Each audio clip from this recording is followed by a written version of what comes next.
Faltando um dia para completar o seu primeiro ano de vida, João Augusto Gama da Silva perdeu sua mãe. O seu pai, cuidando de João Augusto e dos outros filhos, combinou com Maria Lúcia, uma sua irmã, tia de Gama, de que o menino passaria a viver com ela, que morava com outras duas irmãs e com a mãe deles, a avó de João Augusto. João Augusto foi educado por Maria Lúcia, a quem reconhece como mãe, a quem aprendeu a chamar de mãe. Com ela, aprendeu sobre a vida, ela cuidou da sua educação, ela cuidou de lhe ensinar as possibilidades e os limites do mundo. Com ela, aprendeu a ler e tomou gosto pela literatura. Mas também havia o convívio permanente com o seu pai, João Gama. Com ele, Gama acompanhava as conversas que ele tinha todas as noites quando ia visitar a sua mãe, a avó de João Augusto. Nos finais de semana, nos almoços de família, ouvia muito boas lições. O seu pai foi um homem dedicado a cuidar dos filhos, dedicado a cuidar da família, dedicado a cuidar também de João Augusto. Com ele, aprendeu muito e passou a conviver cotidianamente ao ser emancipado entre 18 e 19 anos de idade e se tornar sócio do pai. É sobre essa infância, adolescência e os primeiros anos de juventude, seu relacionamento com a mãe Maria Lúcia e a personalidade do pai João Gama, que nos fala João Augusto Gama da Silva. Minha mãe, porque meu pai vinha sempre, até porque ele visitava muito a mãe, mas meu pai vinha sempre à noite. Ele vinha da Praça Fausto Cardoso, vinha andando, conversava, normalmente ele vinha uma vez por semana, à noite, ou duas vezes por semana. Mas era uma presença, normalmente quando ele estava por lá, eu já estava na hora de dormir, né? Na hora de menino dormir, de 8 horas da noite e tal. E papai ficava por lá conversando, eu sabia das coisas, até 10h30, 11 horas, quando ele voltava, né?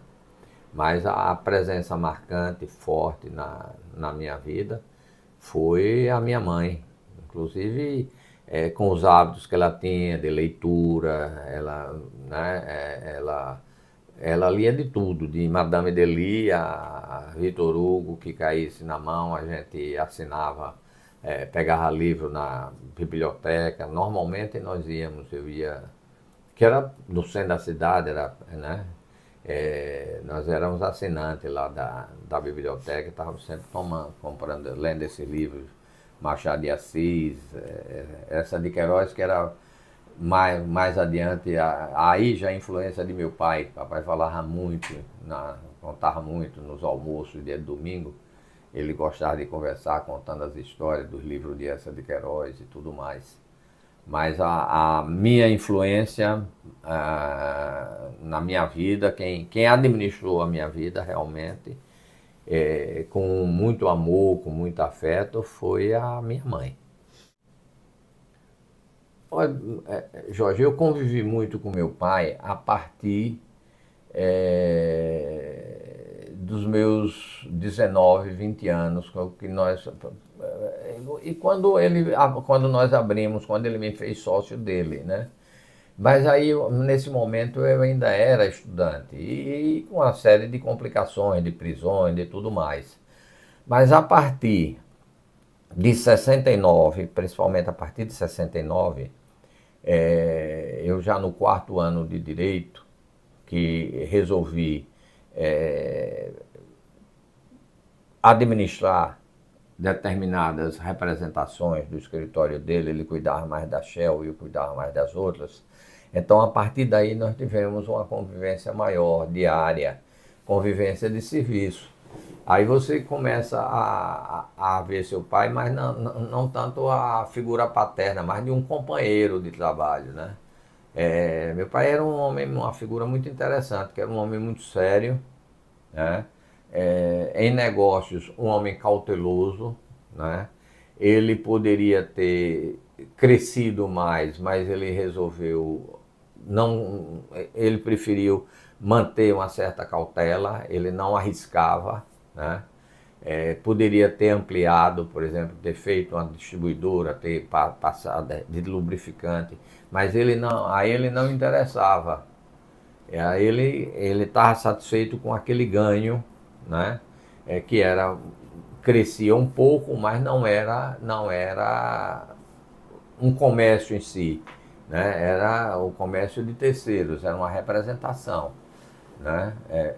Nós nunca tivemos nem consignação, nós sempre trabalhamos com a representação. Então era um homem cauteloso, um homem muito sério, né? Do ponto de vista de família, um pai de família, um chefe de família exemplar, porque encaminhou todos os filhos, né?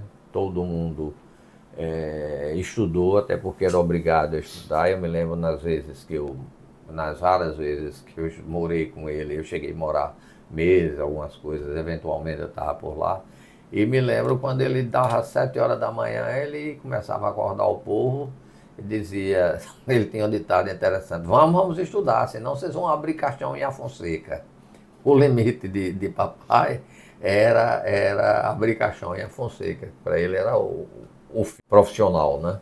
Então ele forçou muito a barra com todos nós nesse sentido.